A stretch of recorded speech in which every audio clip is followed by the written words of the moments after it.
Setelah Wooting 60Xe Plus sukses besar sampai mempopulerkan magnetic switch, Wooting akhirnya merilis penerus dari keyboard tersebut, yaitu Wooting 80Xe. Jadi apakah keyboard ini cuma ganti layout dari 60Xe Plus atau ada upgrade secara performa? Langsung saja kita bahas. Wooting 80Xe memakai layout 75% exploded yang menurutku kelebaran. Kenapa gitu? Nggak pakai layout non-exploded ala mod Sonnet biar lebih ramping? Jawaban paling masuk akal sih karena mereka mau kasih LED bar di atas Aero. LED barnya memiliki beberapa fungsi, tapi kebanyakan ya gimmick aja. Perihal build quality pun agak kurang. Bahan ABS plastik pada top serta bottom case terbilang tipis, dan ketika diketuk masih terdengar sedikit kopong. Pada bagian bawah keyboard terdapat 5 buah silicone fit. Nah, 2 silicone fit di atas bisa diganti dengan 3 pilihan typing angle, yaitu 2,8 derajat, 6 derajat, serta 10 derajat. Dari ketiga pilihan, aku paling cocok sama sudut kemiringan 6 derajat.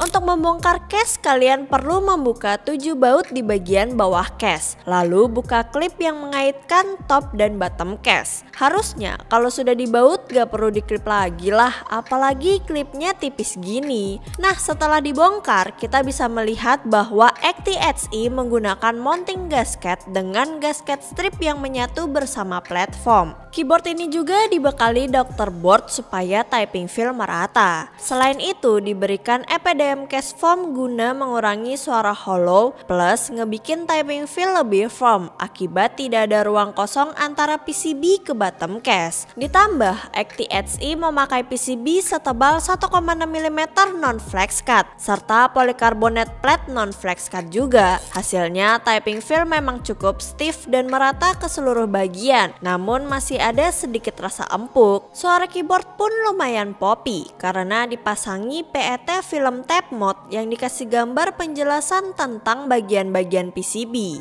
Lanjut ke keycaps. Kualitas keycaps bawaan biasa aja. Keycapsnya lumayan bertekstur tapi nggak terlalu keset. Memakai bahan PBT setebal 1,3 mm dengan printing double shot. Printing double shot cukup rapi, nggak ada pecah-pecah. Printing legend juga rapi, jarang miss posisi, sama seperti 60Xe Plus. Pada keyboard ini pun masih menggunakan model shine through keycaps. Selera sih, mungkin para gamer pada suka, cuma aku kurang cocok. Untuk switch pakai lacquer V2 L60. Wobble stem cukup berasa, kurang firm. Lalu loop di spring terbilang basah sehingga minim spring ping. Loop di pole juga basah, namun loop pada slider terlalu minim dan gak rapi, sehingga feel terasa minim scratch tapi masih kurang smooth. Feel bottoming out pun kurang mantep akibat bottom housing gak ditutup. Tapi semisal mau ganti switch, kalian bisa ganti sesuka hati selama switchnya support switch standar Gateron magnetic. Performa stabilizer bawaan terbilang bagus, minim rattle walau agak berasa mushy. Pakai screw-in stabilizer dengan loop generous di wire. Coba langsung kita dengarkan sound test dari Wooting 80Xe.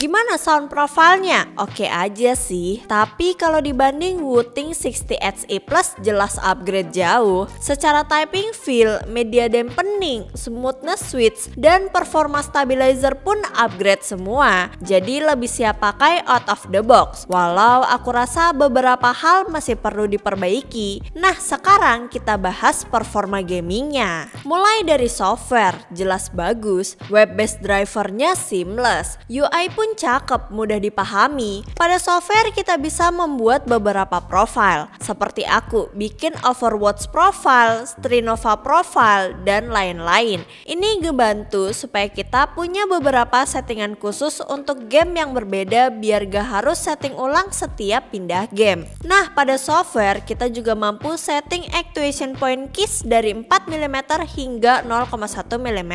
Selain itu, kita bisa mengatur sensitivitas rapid trigger sampai ke paling cepat di 0,15 mm. Sayang banget belum di bawah 0,1 mm.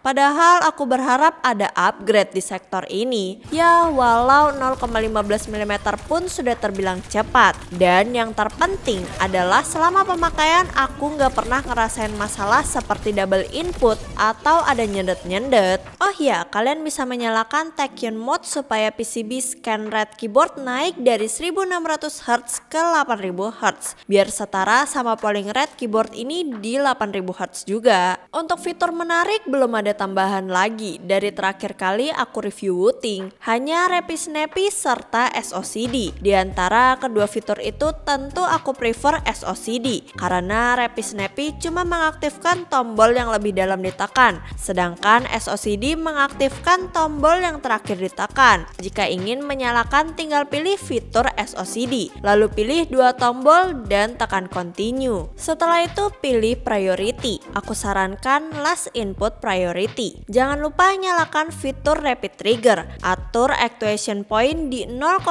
mm, lalu klik done. Fitur tersebut berfungsi agar kalian dapat berpindah movement seinstan saat kalian menekan tombol baru. Kalian bisa strafing atau counter strafing tergantung kebutuhan pada game yang dimainkan. Kalau buatku masih jadi salah satu fitur favorit karena fitur ini selalu sukses bikin lawanku di Overwatch nembak tembok. Fitur menarik lain palingan gamepad mode, dimana kita bisa mengubah input keyboard menjadi analog input. Kita dikasih pilihan buat tipe controller. Selain itu juga bisa mapping tombol supaya layout sesuai sama preferensi. Dengan fitur ini main game beneran terasa seperti di gamepad. Contohnya pada game racing, kita dapat mengatur seberapa dalamnya pedal gas atau seberapa jauh setir berbelok. Fitur gamepad memang belum banyak diaplikasikan di keyboard Hall effect lain. Sekalipun ada, tidak bekerja sebagus di keyboard Wooting.